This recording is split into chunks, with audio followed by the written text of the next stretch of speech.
I call this meeting of the Committee on Public Safety, Finance, and Policy to order. We do have a quorum present. Just a few housekeeping items before we get to our agenda. Everyone today must be seated when they're in the hearing room. There will be no standing or sitting in walkways or aisles. If you need accommodations, let us know. Also, signs are not permitted either in the audience or at the testifiers table. Signs should be left outside, and will not tolerate outbursts or clapping or any kinds of disruptions. Before we get into our agenda, members, I also just wanted to take a minute to acknowledge and recognize the terrible day that we had in Minnesota on Sunday when we lost 3 heroes in the Burnsville community. And I think I speak for the committee when I say that we offer our deepest condolences to the families and the colleagues of those who lost their lives, and to all of those people who knew those 3 heroes. Our heart also goes out to the Burnsville community, to the children who witnessed the horrible events, to the other first responders who were on the scene and who had to investigate that scene, and to all first responders, several of whom serve on this committee. To law enforcement and to other first responders, we recognize the unimaginable danger that you put yourselves in every day for the safety of all Minnesotans. We appreciate you, and our hearts are with you. And I don't know if Lead Novotny has any. Okay, thank you. We'll move on to our agenda. And so the first order of business is to approve last meeting's minutes. Representative Curran, do you move approval of the minutes from February 15th, 2024? Yes, Chair, that is my motion. Thank you. Any discussion to the minutes? Hearing none, all those in favor say aye. Aye. Opposed? The motion prevails and the minutes from February 15th, 2024 are approved. The first bill that we have on our agenda today is House File 3805. It's a Representative Norris bill, and we will be laying over this bill. So I will move to lay over House File 3805. Welcome to the committee, Representative Norris. Great to see you.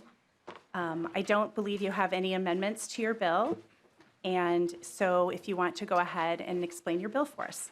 Great. Thank you, Chair Moeller and members of the committee. It's great to be with you this morning. Making sure that our schools are safe for our students and the teachers and staff who work in them is top of mind for Minnesotans. And of course, it's also a top priority for us as policymakers. And while our minds sadly jump immediately to things like school shootings, the reality is most 911 calls from schools relate to situations like medical emergencies. But regardless of the type of call, seconds count. House File 3805 goes a long way toward helping our first responders navigate complex buildings to best respond to all types of incidents in our schools. This bill would fund an open RFP process through our local public safety answering point and/or emergency communication centers located throughout the state. This $6 million request would fund mapping of all public schools, charter schools, tribal schools, and any publicly funded pre-K facilities. Now, this money comes from the 911 Special Revenue Fund at DPS, and this activity is an already permissible use of this fund. I'd also like to thank my bipartisan co-authors on this bill, Representative Wolgamott, Representative Perryman, and Representative Sensor-Mura. One thing that's kind of a disadvantage of being one of the first bills out of the chute at the start of session is, not everybody has a chance to, share their feedback on the bill before it actually gets presented. And so I know I've had a number of stakeholders reach out with suggestions, feedback. So that's part of the reason we're laying it over today. We're going to get a chance to kind of get ourselves grounded in what this bill would do. But then we'll take some time, talk with stakeholders, and come back if we need to with an author's amendment before we move the bill on to its next stop. But overall, no single technology or approach is going to completely solve school safety, but I think this bill is a good step forward that's going to make a meaningful difference in the wide variety of calls for service that first responders receive from schools every day. And today I've got with me Dan Craigie from Geocom, that's a company based out of St. Cloud, who can explain a little bit more about how this money could be used. Thank you, Representative Norris. And Dan Craigie, welcome to the committee. Please introduce yourself and begin your testimony. Thank you, Madam Chair and members of the committee. For the record, my name is Dan Craigie, and I serve as a director at Geocom. As Representative Norris mentioned, this is a St. Cloud-based safety and security company focused on mapping. Previously, I served as the deputy director of the Emergency Communication Networks Division here in Minnesota, and that entity manages the statewide 911 network, our statewide radio system, the emergency alerts you get on your phone, as well as working with the federal government on the statewide broadband network for first responders. In addition, I've actually spent 5 years working in public schools, so this issue is very near and dear to my heart. So I am here to provide testimony in support of House File 3805, as well as some visual context that I'll get to about what the indoor mapping can provide and the value for first responders and public safety. Before I do that, just some comments about this. Schools are very complex structures. First responders don't always know exactly where they're going when they get an emergency or even the door to enter into. This bill aims to solve that. 911 caller location accuracy has gotten significantly better over the last 3 to 5 years, so much so that a 911 caller location can be within 2 to 3 meters, which is room level accuracy. But as of right now, the vast majority of schools or really buildings in Minnesota do not have an indoor map to provide the context for an efficient response. Again, this bill aims to at least remedy that for schools. In some cases, maps do exist, but they're likely paper-based or they're PDF. They're not shared widely. They're not up to date. This bill aims to remedy that. Really, by building what we call an interoperable digital indoor map, public safety can easily see the location of an emergency within the school, so much that a dispatcher or 911 telecommunicator can tell a first responder exactly the door to enter into that is closest to the emergency. If there's a lockbox, if there's an AED close by, all of that information could be shared when dispatching the first responder. Really, the goal of this is to reduce response time for a first responder and get to an emergency as quickly as possible. Again, the vast majority of emergencies at schools are allergies, maybe a school fight, unruly parents can be a concern as well. And so all of those things, including an active shooter, we want to get first responders there as quickly as possible. In addition, the bill isn't explicitly covering this. This data can be used for many other purposes, facilities management, classroom management, visitor management, anything that a school needs this data for, it's interoperable data. They could use it for that. Our focus, and I think the focus of this committee is obviously public safety, but do want to reference that. I know there may be some questions here coming up later in the testimony I just want to address briefly. A lot of schools in Minnesota are old, and so I think there's some best practices that have been discussed about you have to walk every single school to ensure that the accuracy is really where we need it to be. And we have some concern with that just wouldn't be a good use of taxpayer funds. Almost 20% of the schools in the state of Minnesota have been built since 2000. They have up-to-date and accurate GIS floor plans that we can use to build this data.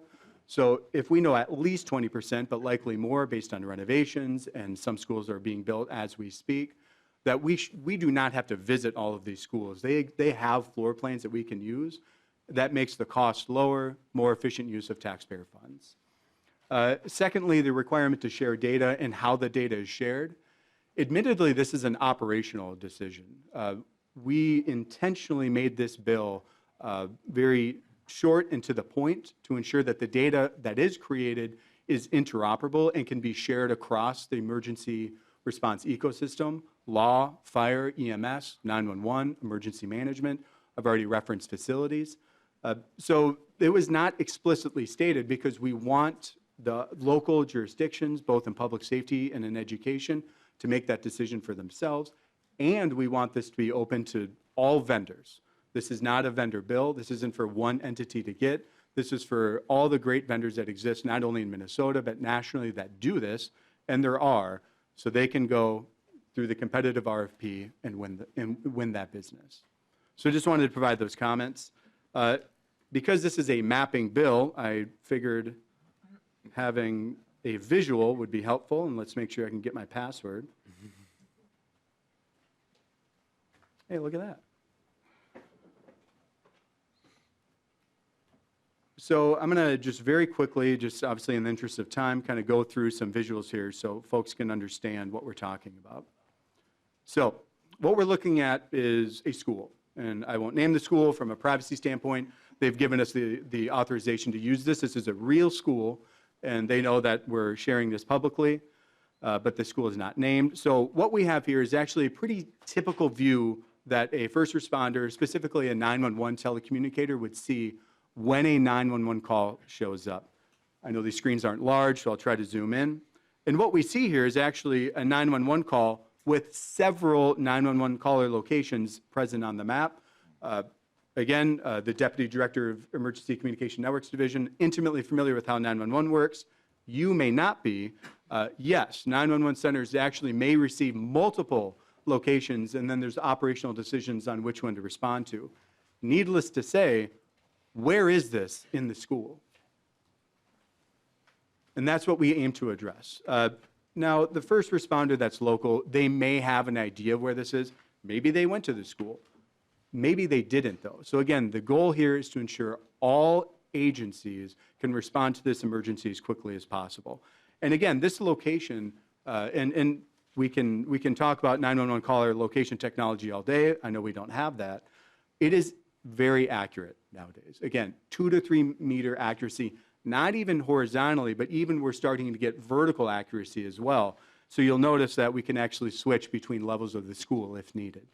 But generally speaking, what we aim to do is to show public safety where exactly this emergency is located at. And in this case, we can very confidently say that it's in room C206. If you're looking at just the aerial imagery, or you don't even have that, it's best guess the responders going there as quickly as possible, maybe not knowing what door to get into. And in this case, we're telling them not only the location, but there's other points of interest that could be added, such as fire extinguishers. There's AEDs. If I go to level 1, I know there's an AED in this corridor here. So all those points of interest could be added. So again, we need first responders to an emergency at a school as quickly as possible. We build an indoor map, provision that out to all of public safety so they can get there as quickly as possible. Thank you. Thank you, Director Craigie. And I know we have at least one member of the public who signed up to testify, Ben Golnick. Come on up and introduce yourself, and you can begin your testimony.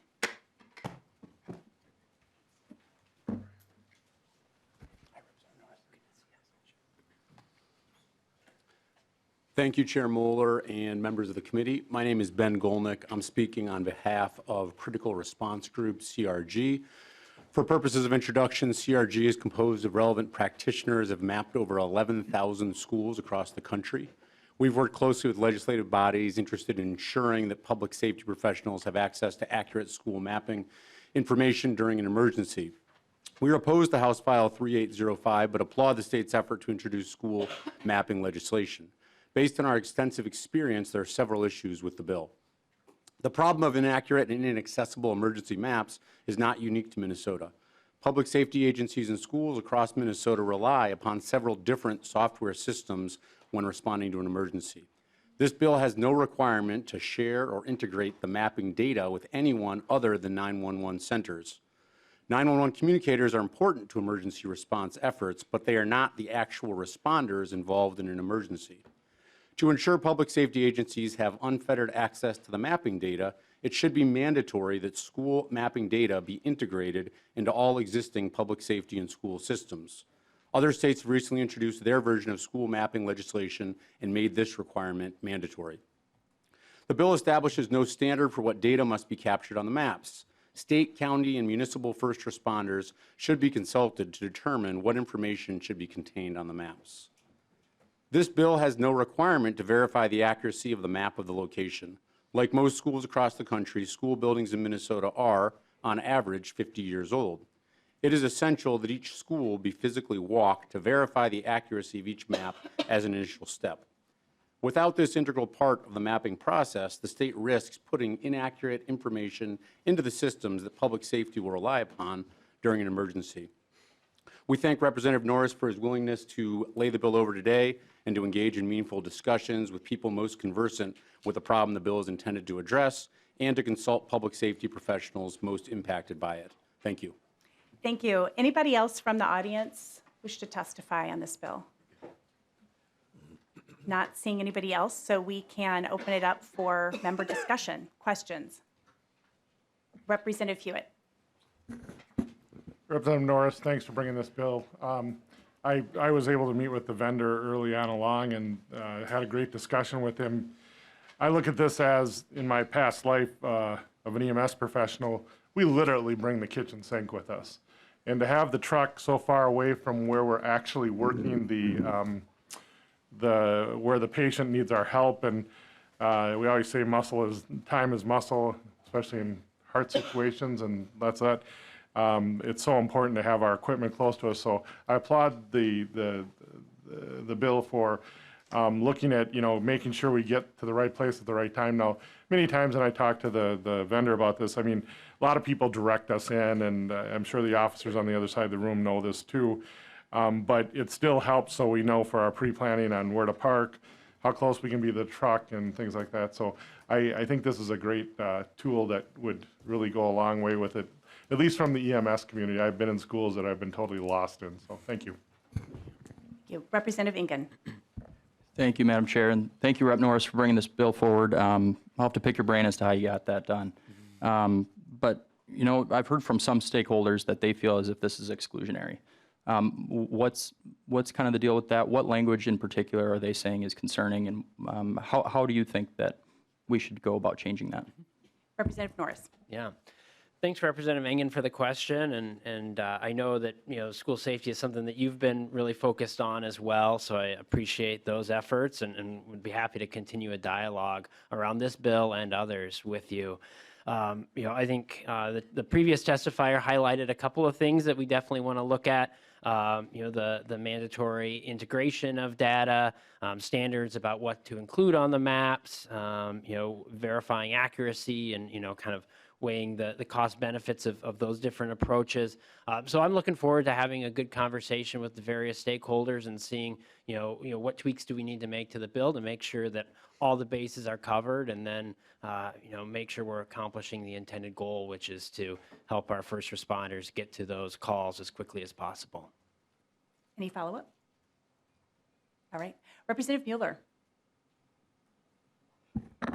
Thank you, Madam Chair, and Representative Norris. It was fun to build our brain together in our last meeting that we were at. I serve on public safety and on education policy, and so as a teacher for almost 20 years, I'm definitely concerned about. I love the idea that our law enforcement know how to understand the building and all these things. I am concerned with such a detailed map. Honestly, I'm concerned about where that could lead and what could happen. As a teacher, I can't even let certain people pick up my students. Like I have places in my software and LMS system that says, don't let this person in the building. So I just want to make sure that something like this is not getting into the hands of people that we are concerned about. And also, I was wondering, Madam Chair, if this is something that might be sending off to education policy, since it's something that we should be consulting MDE. Yeah, thank you, Representative Mueller. My understanding is it'll go to education finance. So the intent is to work on some amendments because those amendments are really relevant to our committee. And then once we have those amendments, we can bring the bill back up and get it sent off to education finance. Thank you, Madam Representative Chair. I just want to encourage that maybe policy is where we would put some parameters on how or maybe judiciary, I don't know, on parameters on what would happen to this data. And so I think it's really important to consider what that would look like. I'm happy that it would go to education finance. I just know that they are supposed to only deal with the money at that point. Yeah, in time. thank you. So- Appreciate that. And the devil's always in the details, right? So we'll see what that amendment looks like. And I'm sure that Chair Becker-Finn doesn't love another Chapter 13 bill going to her committee, but we'll definitely send it there if it needs to go there once we see what those amendments are. But thank you for highlighting that for us. Sure. Chair Mueller, could Director Craigie perhaps address just briefly some of the questions Sure. around Yeah, data absolutely. privacy? Yeah, absolutely. Director Craigie. Madam Chair, Representative Mueller, excellent question. I can't speak 100% for every vendor or GIS organization in the state of Minnesota, but I can very confidently suggest that when this data is created, data privacy is of the utmost concern, where that it's being, if it is stored in the cloud, stored in a cloud-hosted enterprise environment, requires a named user and password to access. It's encrypted both in storage and when it's stored, and then when it's transmitted. The data is only shared with public safety. It's not made available widely. I am acknowledging that some school safety application providers have had some security incidents, and we take those very seriously. And I can say, at least the way that we do it, and the vast majority of companies that we work with on this, it wouldn't be able to happen. Like North Korea and Russia might be able to get to it, like state-level actors, but it's just not something that we could do it. And we intentionally did that. We didn't want a file-based application because a file could rest on a computer or a device, and that computer or device is then compromised, and they have that file, which again, we've seen nationally, but even locally as well. Thank you. Representative Whitty. Thank you, Chair Mueller. Thank you, Representative Norris, for considering this bill and the work you're doing, and thanks to both the testifiers. On the data, obviously, I hope it's protected due to security data that wouldn't be public. There's probably some amendment we can do so we don't have to rewrite things. I appreciate Representative Huot's comments because on these incidents, when minutes and seconds matter, having that right information is important, both for law enforcement, but also our first responders, medics that are responding to the scene.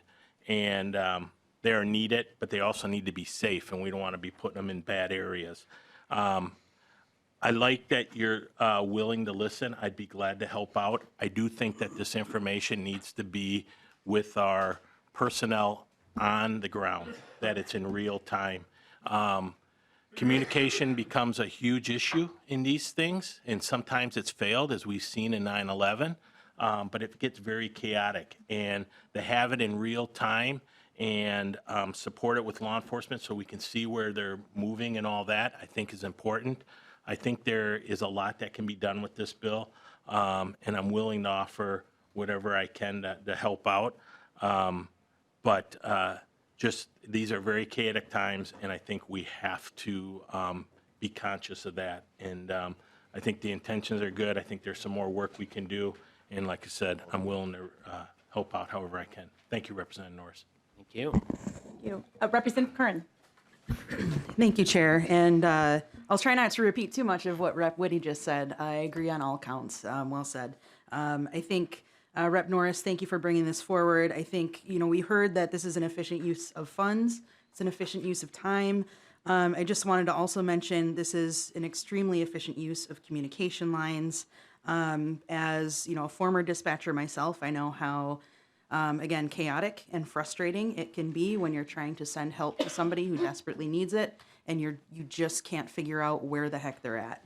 And those moments count. Every second counts. And I think any technology that we can use, we should be using, so that we can get to people, get to them in a safer manner, get to them more quickly, and get them the help that they need.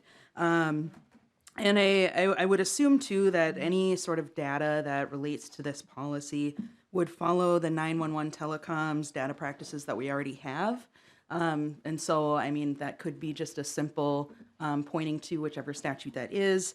But I know we have systems in place already that protect the information that's available to public safety members only, and not to the public.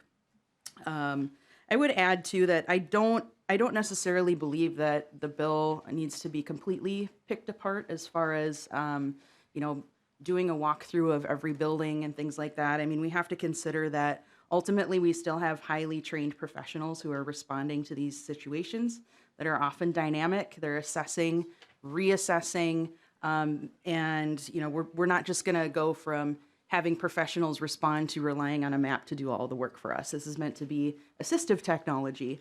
And so I don't think we have to be too prescriptive about how that is utilized, or if we can get information, the best information we have that we didn't have before, let's use that. We should be using it. So thank you. All right, I don't see anybody else on the list. Do you? Representative Novotny. Thanks. Quick comment and then a question. The comment is that want to make sure that this gets to the right overseeing facility or agency. I think it probably could have been better given to DPS School Safety Center, just as a suggestion. My question is going to be, what's the $6 million actually go to? And is there anything to stop? Most of the counties have their own GIS sections and could do this work. So what's the $6 million actually going to?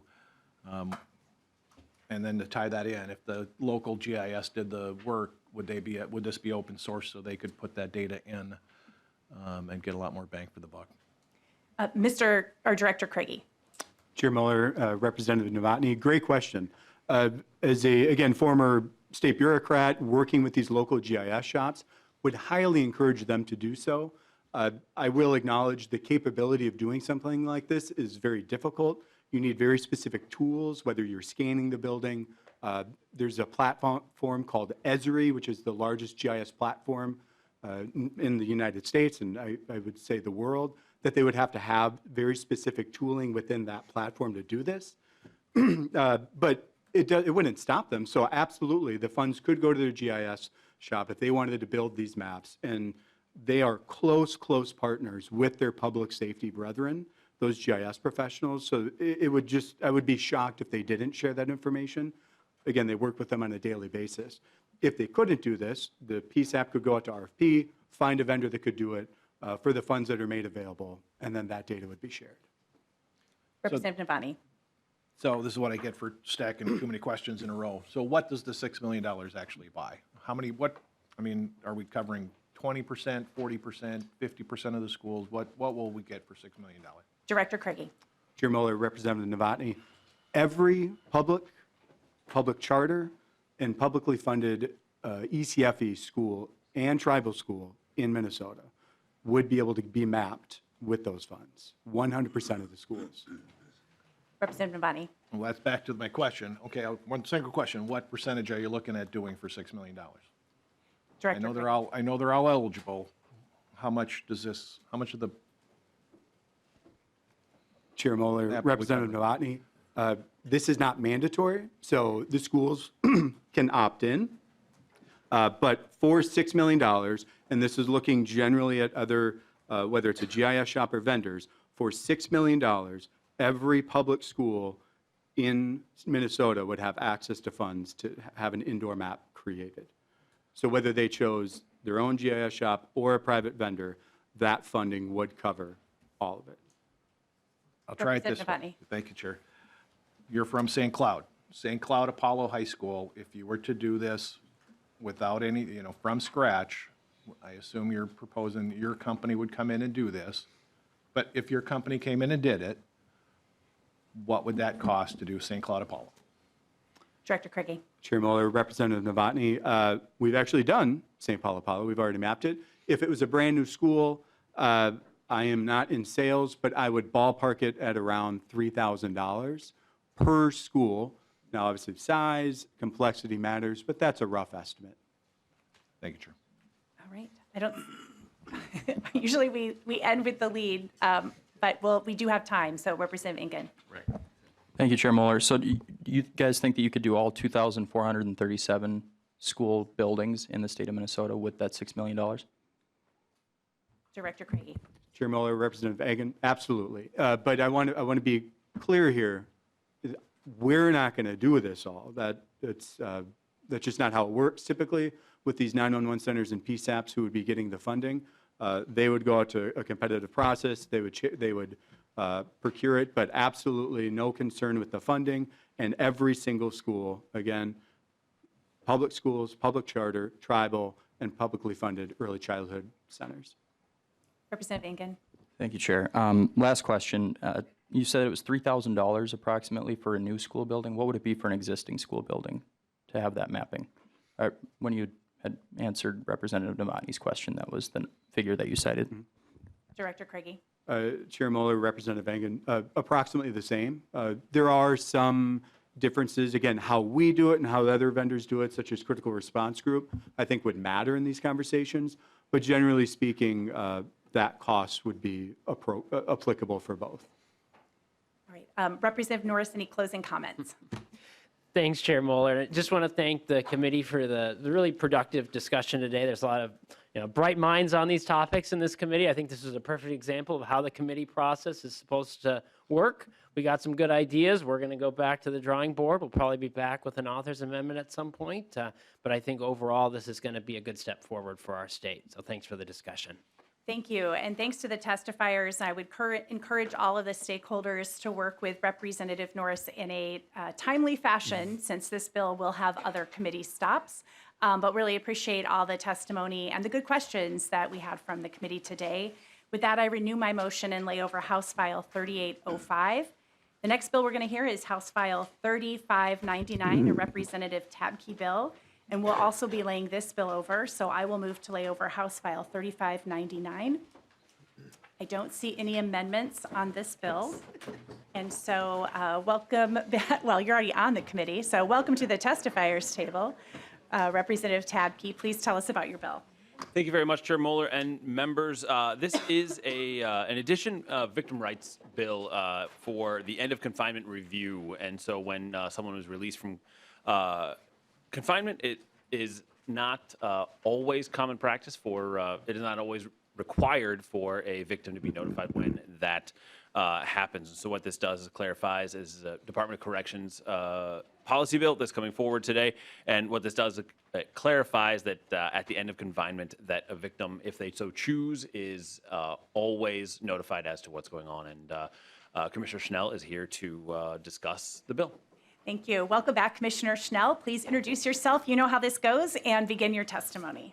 Thank you so much, Chair Mueller and members of the committee. My name is Paul Schnell, Commissioner of the Minnesota Department of Corrections, and I want to thank Representative Tabke for carrying House File 3599 and the committee for considering it today. I also want to be sure to acknowledge and thank Abby Honold, who is not here today, but it was Abby, whose experience as a victim of sexual violence and the resulting failed responses of our criminal justice system, that it was inspiring and effective voice for change. Abby did this by raising her voice within the community and by continuing to pursue justice despite repeated failures, and by advocating for others who were also failed by our justice system, and by making these injustices known in the Star Tribune's series entitled Denied Justice.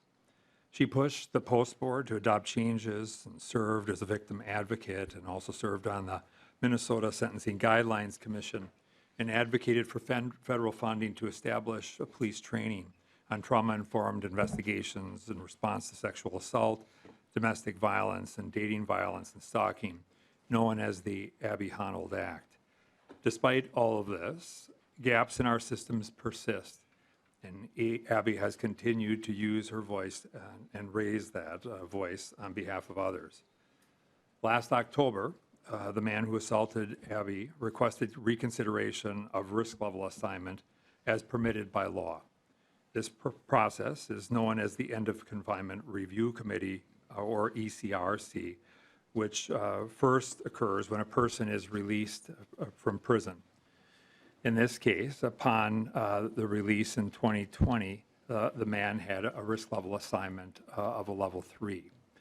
In October of 2023, that the ECRC reevaluated that man's risk level assignment.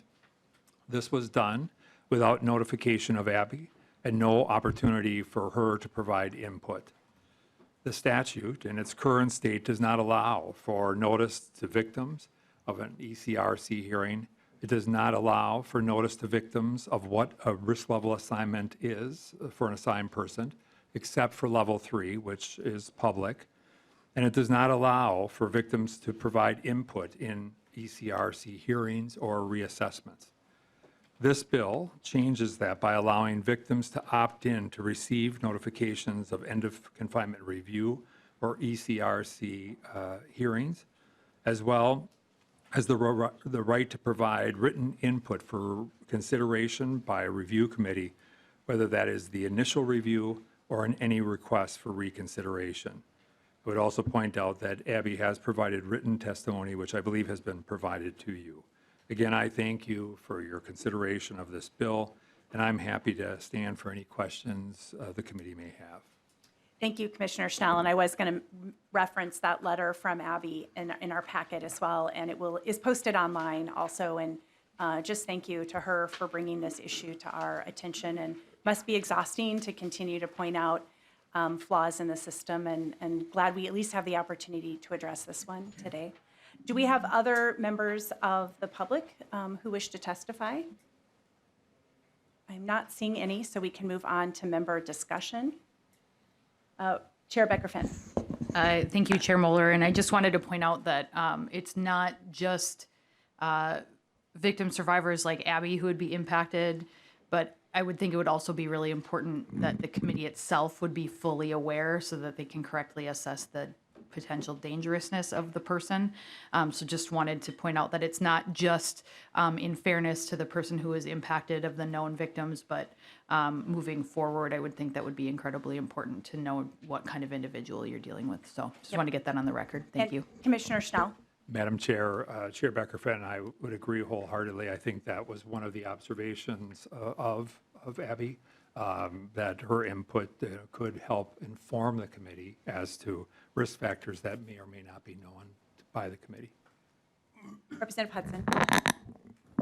Thank you, Madam Chair. Thank you, Commissioner Schnell. Just out of curiosity and showing some grace to previous policymakers, I'm curious as to how this came to be, this oversight, and if it has ever been noticed prior to Abby bringing it to people's attention. Commissioner Schnell.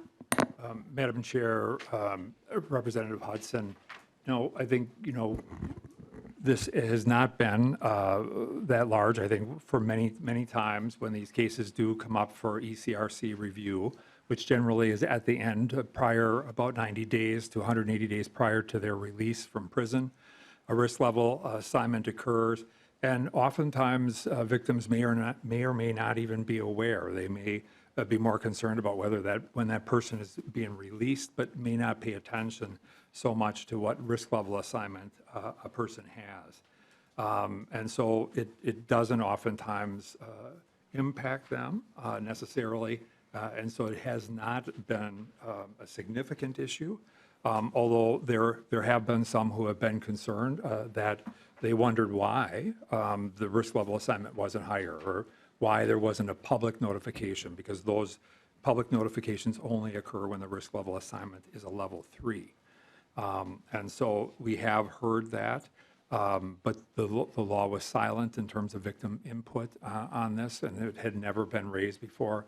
Obviously, it was Abby's concern, rightfully, that raised this issue, and it was certainly something that, when it occurred, we concurred that it was an oversight and something that we felt certainly had value, and thus the bill was brought forward. Yeah, and I'll just add too that, our criminal justice system is set up in a way that it's state versus the defendant, and there are a lot of areas in the whole system where I think because of that, victims have been excluded from the process for years, and I think there's been a lot of good work, the Victim Rights Act and 611A being one of those examples, but I don't know when the timing of this particular legislation, but I think because the focus has always been state versus defendant, that we really do need to go back and look at some of those statutes where we need to make sure that we're including victim survivor input as well. Representative Navani. All right. Oh, well, Good- you shook good your bill. head no, and then you Well, grabbed your mic, Good so. bill. Well, I thought I hadn't asked to speak, but I think it's a good bill, and, I think the victims have to become first, so, thank you. Thank you. Any closing remarks, Representative Tabke? Yes, thank you very much, Chair Mueller. First, want to say thank you to Commissioner Schnell for bringing this forward and for all the work that they are doing currently on this. And this will help to make sure that we are doing all the right things, but most importantly, to thank Abby for bringing this forward. I just want to highlight part of the letter that everyone has, and she closes her letter with, I firmly believe that any victim who has chosen to sign themselves up for this type of information deserves to be notified about their offender attempting to receive less supervision, and they deserve an opportunity to speak out about how that will impact them. And so I think that's what this bill does, and just appreciate everyone's support. So thank you, Chair Mueller. Thank you. And I renew my motion and lay over House File 3599. Thank you, Commissioner. The next bill we have on the agenda is House File 229. It's a Representative O'Driscoll bill, and we'll also be laying this bill over, so I will move to lay over House File 229. There are no amendments on this bill, and it is good to see you. Welcome to our committee. Please explain your bill, Representative O'Driscoll. Well, thank you, Madam Chair and members. First of all, let me tell you, I sound worse than I am. I've been picked up the plague that has been going through staff and members of the legislature with the cough and the hack and things. No snow does not mean cold and flu season, so for whatever that's worth. Really appreciate the opportunity to be able to be here, Chair Mueller. Thank you for hearing House File 229 and members as well. This is a bill that I have been working on for well over 5 years in one way, shape, or form. The purpose of this bill is to provide clarification in the law for registered two-sex offender notification. As we're all aware, registered three-sex offenders, there is a very public process in which to be able to notify the community and others of interest that there's a registered three-level sex offender locating in the community. Level one, like very low likely recidification, not a lot of, or any notification. Where we get into the difficulty is level two sex offenders. This bill has been brought to me by the Stearns County Assessor's Office a number of years ago. As a matter of fact, it's been pending for quite a while that the assessor himself, who brought this to me, has since retired. We have learned that there's over 1,800, almost 1,900 level two registered sex offenders that are in the communities throughout the state of Minnesota. A level two sex offender disclosure would allow for schools, both public and private, to know of a sex offender, again at level two, daycares in the community, as well as vulnerable persons or victims who may have been victimized by an individual as a level two sex offender. We have quickly come to find out is that people performing service on behalf of the people, such as county assessors going out to do site inspections and property inspections, as well as code officials and other property inspectors, are not allowed under law, or there's some confusion under law as to whether or not they should be given that information as they approach a dwelling to know whether or not a registered two-sex offender resides in that dwelling. We feel that that's a point of compromising public safety for those individuals who do important work on behalf of people in our communities. And we're here today to be able to provide clarification that law enforcement communities and the Department of Correction can, without fear of repercussion, share information with those agencies and those individuals at the time that they are performing their jobs to keep them safe and to be able to make decisions about how they may approach that property. And so with that, Madam Chair, I have no testifiers. We kind of are backed up against the President's Day holiday with getting folks, but the folks I've talked to said that they are glad that we're finally getting our day before your committee. So with that, I will stand for questions. Sounds good. And I'll first ask, too, if there are any members of the public who wish to testify on this bill. And I am not seeing this. And I'll just say that you and I had a great conversation about this bill as well. And I think one of the challenges we still want to figure out is what different public officials the agency should disclose to. And so trying to get some clarity around that. And I know the Department of Corrections is willing to work on that with us to try to figure that out, because that's pretty broad and doesn't necessarily need to be every single public official. in a particular location. So I appreciate your willingness to work on that and to work with the department to try to bring some clarity to that. Do we have member questions? Yeah, Vice Chair Feist. Thank you, Madam Chair. Thank you, Representative.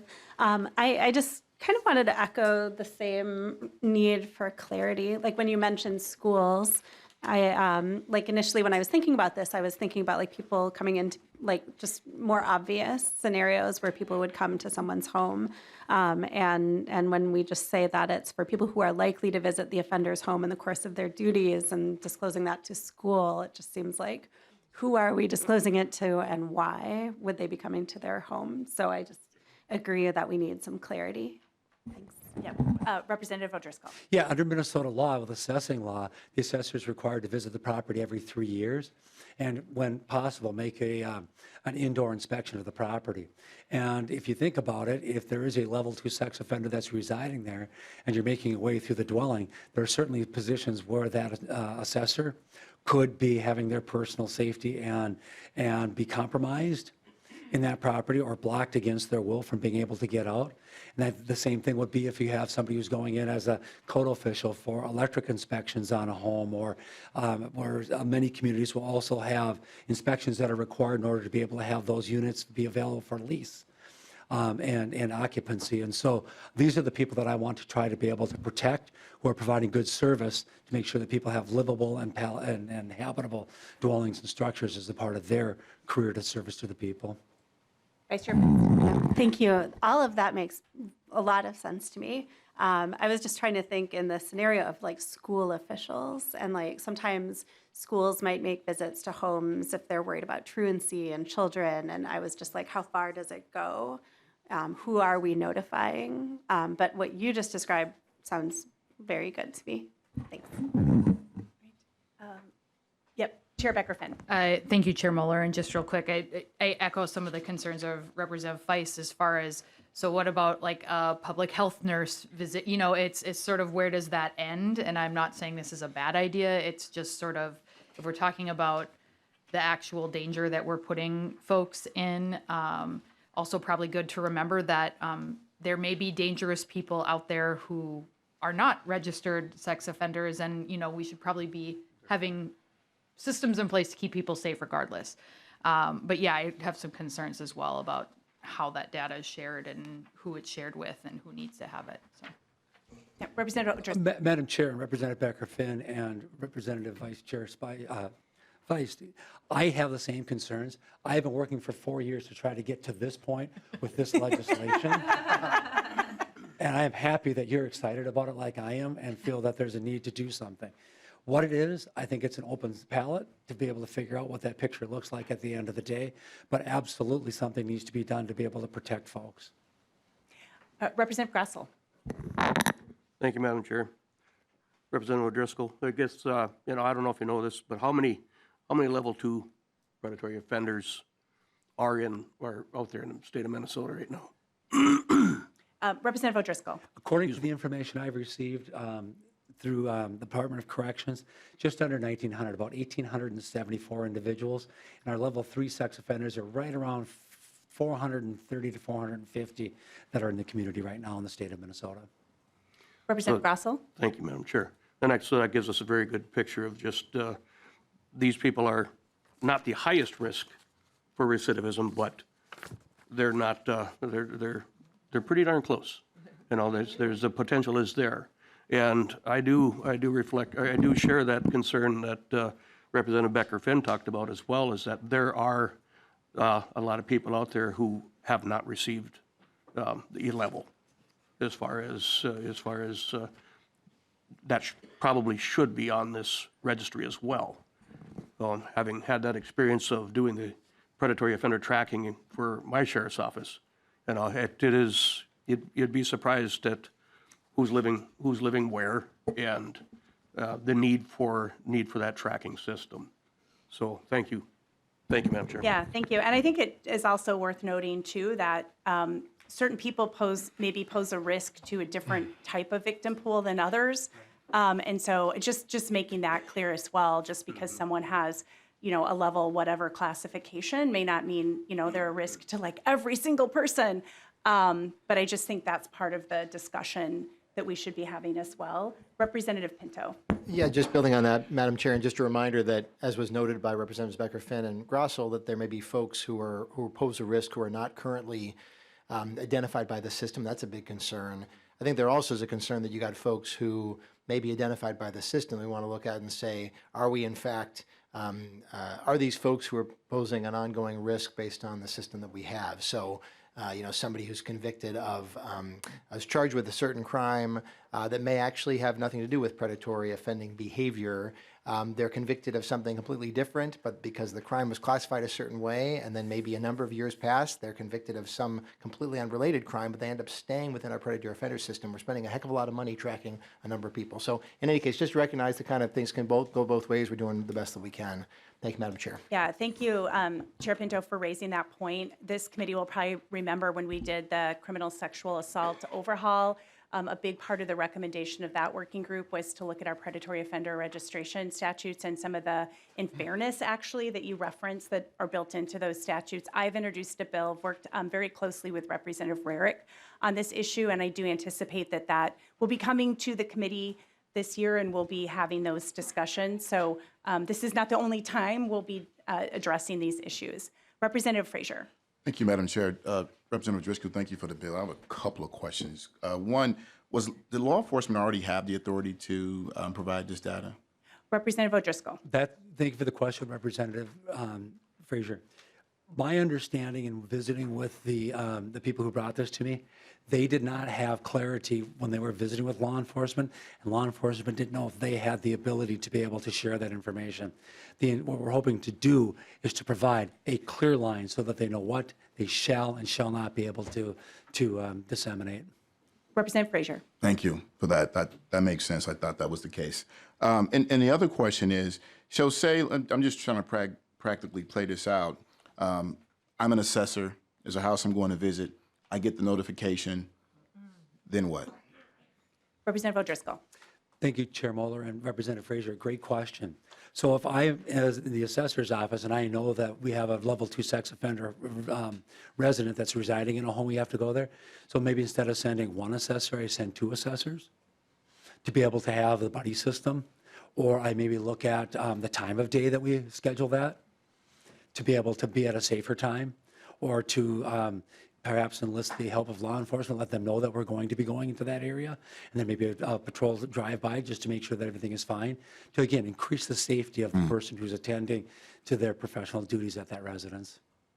Representative Frazier. Thank you. Okay. Are you? You're just giving you one more. You're shaking your head no, and you mean it this time. Okay. Great. And I will say that last line of questioning, I think it was really important. Representative Frazier and Representative Driscoll, if you can check in with law enforcement as well, since they'll be doing the notifications, I think it would be great to have their input too as we work on perhaps an amendment to your bill. So any closing comments? Thank you again for the opportunity to be able to be here. I know there are many protected groups that we need to be looking at. Let's do one group at a time right now. Let's not throw the baby out with the bathwater. Let's take care of folks, and then as we learn more, we can bring more into the fold to continue to protect all of our public servants. Thank you for your time. Thank you. And with that, I renew my motion and lay over House File 229. And we next have up House File 472, a Representative Huot bill. And we do have an A1 amendment. So first I will move to lay over House File 472. And then Representative Huot, would you like to move your A1 amendment? Madam Chair, that is my motion. And it looks like the amendment just updates the effective date. Any discussion of that? All right, seeing none, all those in favor of the A1 amendment signify by saying aye. Aye. Opposed? The A1 amendment is adopted. All right, Representative Huot, please tell us about your bill as amended. Madam Chair and committee, thanks for hearing this bill. I'm actually sickened that I have to bring this before you. As most of you know, I am a sports official for the Minnesota State High School League. To have to even discuss this and wishing for other ways to try to elevate the problem that's out there. We're losing refs every year. It's terrible. I mean, I'm 58 and they're begging me to stay another year. which I'm pretty good in physical fitness, but, you know, those days are ending soon. But we're not getting younger refs either. And this is important because this isn't just in the sport athletic world, but it's also in the judges of dance and of the judges of debate. All these are victims of bad players. And what do I mean by that? Last year up in the Detroit Lakes area, I'm not bringing up the school personally, but what happened was we had a basketball incident where a fan jumped over the team, threw popcorn at the referee. I believe he ripped his whistle off and pushed him. He was charged with 5th-degree assault. So nothing really happened. I mean, 5th-degree assault, I know for many of you are going to say, well, that's pretty good, but I'm kind of sickened by this because this person put himself in a situation where, you know, that's not what he was there. My job as a referee is to make sure the players are safe, make sure the rules are followed, and to make sure the players and the coaches have the best experience they can. That's my job. And if you have somebody yelling at you, this year has been remarkably bad because this year I've gotten, I mean, my calls are great, but this year has gotten a little bit strange. Even I had an incident here in St. Paul recently where I was actually afraid to walk out to my car, and I've never had that in 19 years. And so I'm asking the committee, if not this, what? I'm going to take a break from my words here and turn it over to my good friend here from the Minnesota High School League, Mr. Martins, and he's going to talk about what their vision, what their lens is on this. Welcome to the committee. Eric Martins, please introduce yourself for the record and you can begin your testimony. Thank you, Madam Chair and members of the committee. My name is Eric Martins and I serve as the Executive Director of the Minnesota State High School League. For context, I also was a high school principal in 2 different high schools and a teacher and a coach before that. On behalf of the league and its more than 600 member schools, we appreciate the consideration that's given to finding ways to reduce the highly disrespectful, and unsafe behavior that a very small percentage of our spectators engage in at our youth events. We appreciate Representative Huot's efforts to bring greater safety and respect to our officials, specifically targeting those spectators who engage in these kinds of assaultive behaviors. We also thank Representative Huot and all officials across the state for making our activities possible and serving our students and our member schools. Safe and respectful contests and programs has been the focus of the Minnesota State High School League, especially in the last couple of years. We've worked really hard with our students. We've been at 9 different regional sites this past fall, bringing student leaders together to talk about how we can make our events and our programs as safe as possible, culminating in a statewide conference in December with 650 students and more than 70 schools involved.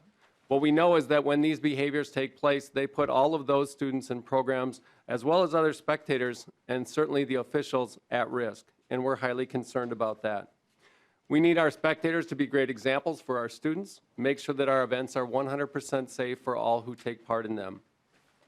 In considering the expanse of the Minnesota State High School League, and we're obviously not the only youth sports provider in the state, but oftentimes very visible, if we take just 5 activities, football, volleyball, soccer, hockey, and basketball, certainly some that you would know of or have seen, this year we probably have about 40,000 contests that take place at either the varsity or the junior varsity level. That's an awful lot, right? It takes a lot of it, our officials to be able to cover all of those, and we certainly want those to be as safe as possible and to have everyone participate in the way that we would expect. We continue to work out ways that we can increase our support for our schools. I know our schools are doing an incredible amount of work managing contests and keeping track of spectators. Our students are actually leading in a lot of these situations, grabbing the microphone before contests and talking to the crowd about expectations, having student leaders in the student sections as to what their behavior should be, what it should look like. But again, any of these, what I'm going to call outlandish and highly dangerous situations threaten the safety of our contests. Minnesota State High School League does not have all the answers. We certainly respect and appreciate Representative Huot bringing this to the forefront. and will continue to work together as we try and formulate ways in which we can increase the safety of all of our events. Thank you so much for your time and your concern for all of our programs and our students, and I would be glad to answer any questions if I could. Thank you, Director Martins. Do we have any members of the public who wish? I do see a hand over there, so come on up. Oh.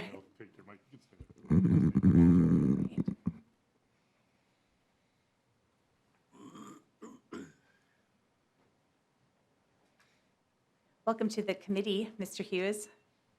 You can introduce yourself and begin your testimony. Chair Moeller, this is an honor for a little guy like me, but thank you for having me, members of the committee, Representative Huot. In my past life, I had some dealings with the Minnesota State High School League and as far as hockey, but we're not here to talk about that today. There are two bills today, and I should have done the first one that I'm going to tie off. We are raised at home on how to behave in public, and if you act up, you're going home, that kind of things.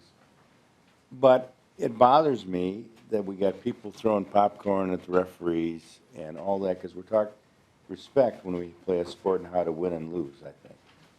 And it bothers me that we have to change the language to protect ourselves because people act out because we're afraid of public behavior, we're afraid to go out to our cars. That doesn't need to be. There is no penalty tough enough. And I think this really, it doesn't have to be decided today, but it has to keep getting reviewed and looked at. It's a very serious issue. And the other thing is that I want to tie off the geographical system, which was the first bill here. And sorry to interrupt you. We can't talk about that bill because we've already. I'm not, but I'm just going to make a point. Okay. I hope the day comes that we don't have to review this language and go to the schools to rescue a referee and use that system. Thank you. All right. Thank you, Mr. Hughes. Anybody else wish to testify? All right. We can move on to member discussion. Representative Whitty. Thank you, Chair, and thank you, Representative Huot. I don't think your calls have gotten bad. I think it's probably. Totally agree. You offered it. I just, but unfortunately, we've seen this too often, and it's in our professional sports where people are how they're acting and getting charged. As a former SRO, I've seen it when I'm contracted there. I've walked many officials out after a game. So I appreciate you bringing this forward. I was president of Minnesota Thunder Soccer Academy, and I'm still on the board, and we're having a tough time at the youth level finding referees. And we try to show that respect, and a lot of times these are kids. And unfortunately, it's parents and the emotion of the game. So I appreciate you bringing this forth because there has to be consequences for people's actions in the heat of the moment. So thank you. Chair Becker Finn. Thank you, Chair Moeller, and thank you, Representative Huot, for lifting up this issue. I'm not fully there on whether like increasing penalties actually would change behaviors, because it's been my experience that usually it's kind of heat of the moment things. And those of you who've sat on the sidelines at a high school game also know that you already know who the parents are that tend to get out of control. It's not like it's just one game where all of a sudden they're displaying the behaviors that are disrespectful. But I also just wanted to note, while we have the State High School League here, that I've also heard anecdotally from folks, especially some of our reservation schools, public schools located on the reservations, that, the incidents of racist things that are said by coaches, players, fans has been increasing. We had an incident in my hometown last week, multiple technical fouls, and very easily could have turned into a really bad situation. But luckily, it was the students who in the school who were really the leaders in tamping things down and not reacting to the behaviors that they were seeing. But I do think it's important to sort of lift up that it's primarily the adults that are doing these behaviors that are entirely inappropriate over a game. So I'm glad you're bringing it forward. I think it's important. And again, I I just want to note too that it's, I think it has gotten worse, not just the games that you're reffing. Representative Hewitt. Thank you. And Chair Becker-Finn, you spoke really well. There's a parallel bill moving right now, and I was hoping it would get to your committee, but we had to stall it this morning. And it's basically takes care, well, will it? We don't know. It's again like this one that deals with the fan problem.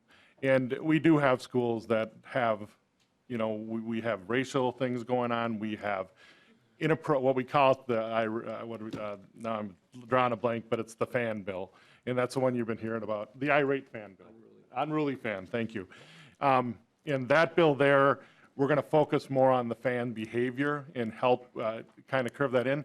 And they say if you bring home $1,000 fine, you may curve your behavior a little bit. And that's kind of where that goes, but we had to stall it out because it's a civil penalty, and I hope to sooner or later get it to your committee. But we think just printing that on a brochure might help, but we can't until we have the bill. So, but interesting enough, one of the facts that came out of that this morning and why we had to stall it, because the Amateur Sports Commission is the one that would actually levy the fine. They needed to go on pause because they did a little study earlier, and they said, how many situations do you think this will be, Representative Hewitt? And I go, oh, you know, maybe 50 throughout the whole state. They could refer 1,000 cases now. 1,000 cases now. And that's ridiculous. That tells you how severe this is and how, and like Representative Whitty said, we start really young right now. We're trying to get the youth into this. A college kid could go out for a weekend, ref a tournament, and make really good money. And we like it because then hopefully they will become adult refs. And the same thing with soccer. And what we do is we start them in high school, and no one wants their kid to be subjected to that kind of behavior. And it's really good and it's honorable to have them out there, but we don't want to hurt them. And so that's where a lot of the 1,000 referrals would come from, is that soccer, I didn't know soccer people were this terrible. Sorry, Representative Woody. But it just stunned me this morning. And I'm going to bring it back to this where we're looking at the criminal offense. And but I really do appreciate that, Representative Chair Becker-Finn. I'm hoping to get that bill to you. Let's see, Chair Pinto. Thank you, Madam Chair. Representative Hewitt, thanks for your work on this and for the conversations we've had. And I know this is a huge, a big and growing problem. And it does seem that you sort of talked about what things could be done. And I know that the current civil penalty, it sounds like, is pretty limited. It's a 1-year ban. And so there may be things that can be done. I will admit that, as you and I have talked about, I have hesitations about this particular way of addressing it. So just a reminder that assaulting a sports official is currently a crime, right? It is a crime. So if there's any criminal referral needs to be made, it can be made. It's the same level of crime as assaulting a teacher, assaulting a doctor who doesn't work in an emergency room, assaulting all kinds of folks. And I guess to the extent the thought that would be this might be a deterrent, I guess I agree that I don't know that somebody who is going to go after a ref, right, is going to consult the statutes and figure out, wait a second, this would have been a misdemeanor, but now it's going to be a gross misdemeanor. I guess I won't assault them where I would have if it had been a misdemeanor, right?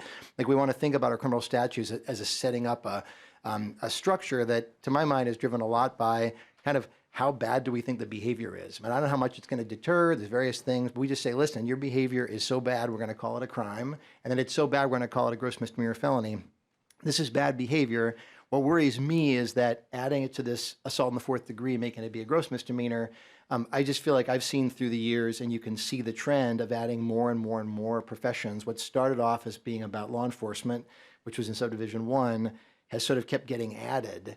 And I can't think of a principled place to stop. And we can keep on adding more and more and more until sort of anybody with authority assaulting them is assault in the 4th degree. And then we kind of say, well, wait a second, then the people without authority, boy, they probably need protection too because they don't have authority. And then suddenly we're just sort of cranking up penalties. So I do have concerns about the direction, about using the criminal law in this way. I'm sympathetic to the idea that somebody in this position sort of is like a judge or somebody else covered by Assault 4, and I can think of other folks in that spot too. So I'm trying to think creatively, as I know that you are, about ways that we can address this actual concern without necessarily altering the assault in the fourth degree statute in exactly this way. So looking forward to ongoing conversations about that. Representative Hewitt. Chair Pinto, thank you so much, and thank you for talking to me about this earlier. You're right. I mean, I would like to look at other ways too. I'm one of those ER workers that this covers. I was one, not anymore. And looking through this, Chair Becker-Finn just said something that really resonated with me. We know these parents. We know the ones that are going to do it. This probably is an escalated incident over time. And I do think that when you jump out on a floor, in this one case, jump over a team, throw popcorn, and grab the ref in front of all those children and in front of all the stadium, you have now broke some pretty important barriers. And that's where I'm having trouble with that.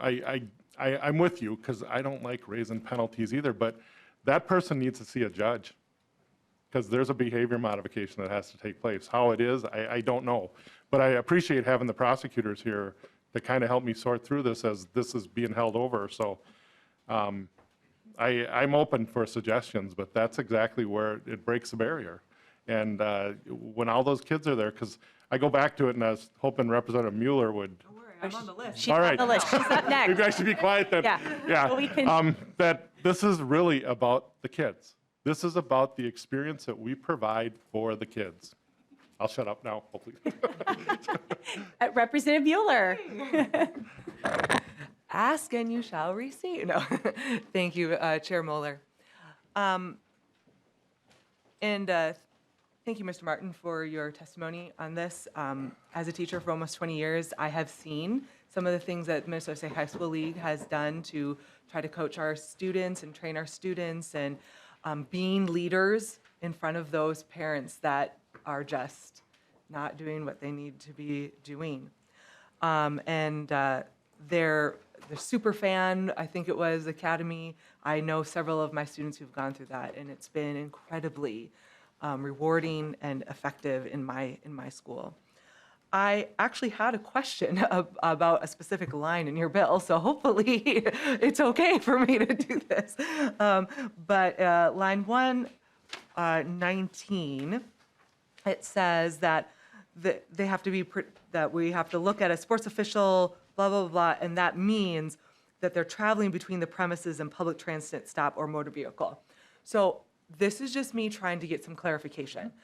I completely, when you gave your anecdote of, I didn't even want to go out to my car. Like at that point, after the game, at that point, people know who you are. People have seen you. They've seen you ref the game and all of those things. When a person is coming to the game, and while it's probably not a very, high incident of people being like, oh my gosh, it's a ref. That's probably not what's happening. I wanted to know if this line could be both ways to and from the game. And then if it does, I just want to know, because I'm not a ref and I don't know, when you arrive at the game, are you required by the Minnesota State High School League to be wearing your uniform at that point? Like, can people identify that you are coming to a game to ref that game? If not, then if you're just hanging out at a bus station waiting to get to the game and someone assaults you, does this apply here? Like, we already talked about how Chair Pinto was like, well, there's already laws against assaulting someone. So I just wanted practicality. What does this look like? Thank you, Chair. Representative Hewitt. Madam Chair and Representative Mueller, thank you. That's a great question. No, we're not required, but we can. I mean, they're not going to tell us what we wear or what we don't wear. It's very obvious who we are. When we walk in, we usually have a suitcase or backpack with us. They know what we're coming for. The incidents that I've heard about, I'll share one real briefly with you, is I refed with a female ref last year who is no longer with us this year. That was basically, I would say it was assault, but she refused to report it because it made her look weak.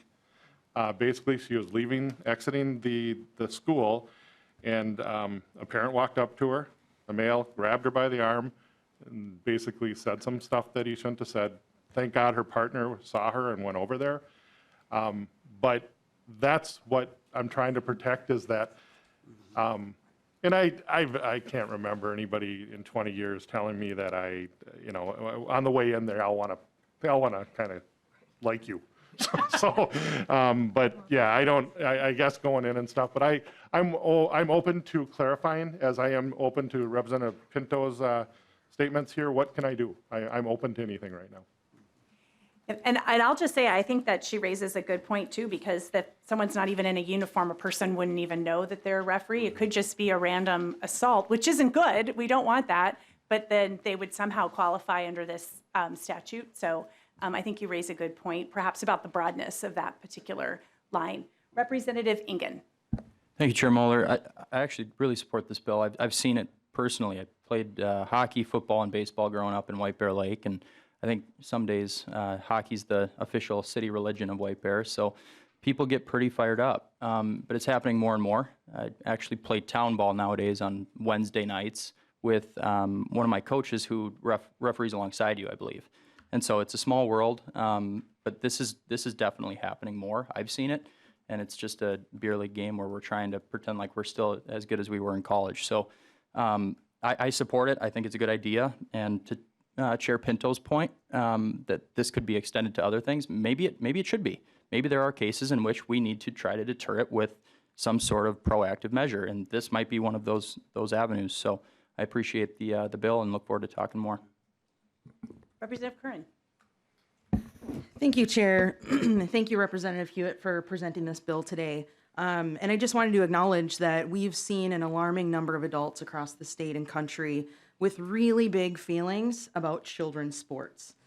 And this is creating anxiety for everyone that just simply has no place and isn't necessary. So I see this bill as protecting spaces for kids to enjoy the activities that they love with their peers. That's what we should be doing, and I thank you for highlighting this issue and bringing this forward. And Representative Grassel. Thank you, Madam Chair. And Representative Huot, I am sorry that you got to bring that forward as well. It should sicken all of us that these kinds of things go on. But it begs for us to really look at, Representative Pinto made a good point, is that we have laws on the books. We have these things that will address these issues, these assaults and so on. This shows a good example of too many things have been left unchecked. Too many things have been allowed to continue without accountability. And I've listened to teachers, I've listened to other groups, I've listened to law enforcement attorneys. I mean, you hear all of these different things. Everybody's coming with, there's some issues out there that need to be addressed. And these are societal issues that need to be addressed to where their needs, we got to get back to accountability. It starts at home. It starts at home. People think we throw money at it, we throw more stringent laws at it, that's going to cure it. No, it's not. It's going to keep getting worse all the time until we as the adults start to say, no, enough of this BS. Use the stuff we have on the books. There's no need to continue to make more laws when we should be able to say, this you don't do this in school at a school event. It was unspeakable in my day. I mean, somebody might have said, you need glasses, as they make a bad call or whatever. Last night, yeah. You heard that last night, So I mean, it is sad that we have to come to this. It is really sad, and I think we all need to take a look inside as to how can we do this better? How can we do this without increasing penalties, and just use the stuff that we have and teach people respect for others. So that's all I have to say on it. Thanks. Thank you. And I think that sort of begs the question. I mean, I had that as well, and you sort of referenced a particular referee who didn't report it. Some of the crimes that would qualify already, assault that Chair Pinto mentioned, I can think disorderly conduct perhaps.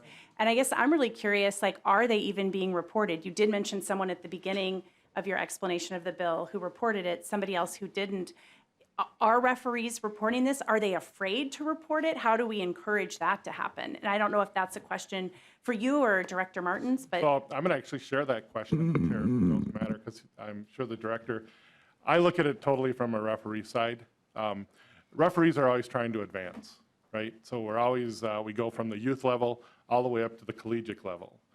And a lot of referees look at reporting schools or reporting incidents at school as something they did because we're in control of the game. If this is problematic, that we had a problem at a game, we really take that personal. And they feel that, okay, maybe I'll wait till tomorrow to report it, or maybe I'll wait till later to, and then it never gets reported. And I'm guilty of this.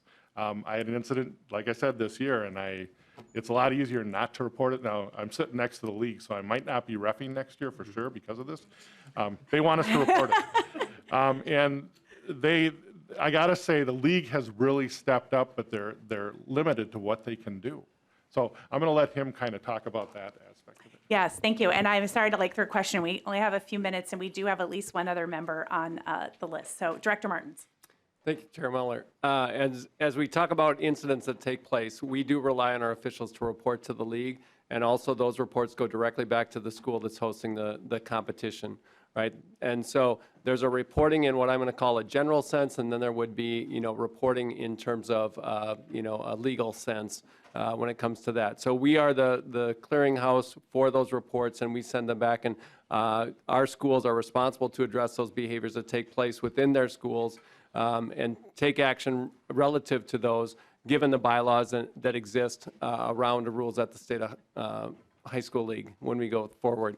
In terms of bringing forward any charges, that again becomes a personal piece, not something that is going to be a league, because we are not in a position where we are going to be the ones making the determination on any kind of a legal claim that would come forward. But when it comes to any of those reports, we do encourage, and I appreciate Representative Huot saying that, in fact, even calling officials and say, so we heard something happened. We need your account of what took place so that we can, one, make sure that we're addressing, first of all, the victims, if there are individuals who have been victimized by whatever took place, as well as then making sure that the schools are following through with whatever consequences are there, and also to continue to do their best to control the events that we have. And there's been so many different ways that our schools have been creative in trying to make sure and control the spectators at their contests, and appreciate all the work that they're doing. Thank you. Representative Hudson. Thank you, Madam Chair. Thank you, Representative Hewitt, for bringing this bill and addressing this issue. And it's nice to have a little bit extra time to have a more in-depth conversation. Our committee workload doesn't always allow for that. And it's given us the opportunity to kind of unpack some of these ideas that impact the policy that we make. And it's encouraging to hear Chair Pinto kind of wrestle with what are those limiting principles that keep us from the scope of what we're doing creeping forward. And I'd like to try to suggest a couple of possibilities for what those limiting principles might be. And Representative Curran actually did a pretty good job from your guys' perspective in terms of articulating one of them. And that's the idea of recognizing the broader impact of a crime based upon what the victim is entrusted to do. So at a certain level, yes, we're talking about referees in sports games, but at a certain level, they've been empowered with a form of public trust. We're saying you're the one who's here to keep the peace, keep the order of the game. And so an attack upon them is more than just an attack upon an individual person. It's an attack upon that kind of institutional order, right? And so I think one of the limiting principles we could potentially look at is that a factor in any given future proposal to add to this list? Is the attack going beyond the individual person to a broader institution that they've been empowered to represent? And the other factor that I think comes into play when we're considering these sorts of expansions is just likelihood.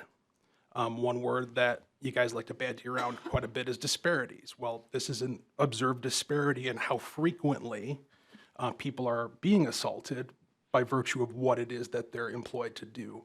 And so by recognizing that it's a problem that is having a disproportionate impact, this is a disproportionate penalty, trying to match that out and level it out so that we address the issue and affect peace. So thank you.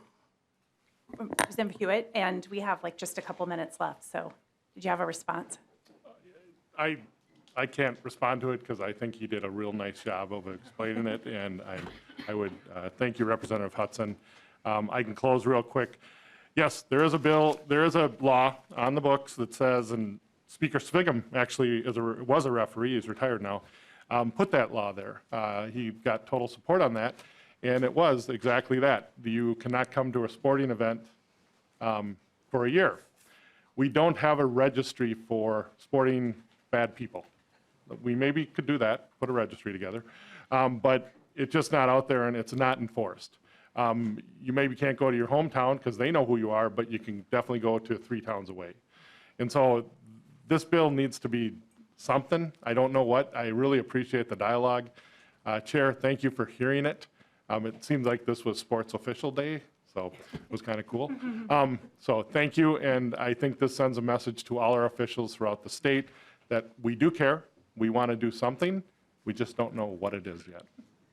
Thank you. Thank you, Representative Huot. And I renew my motion and lay over House File 472 as amended.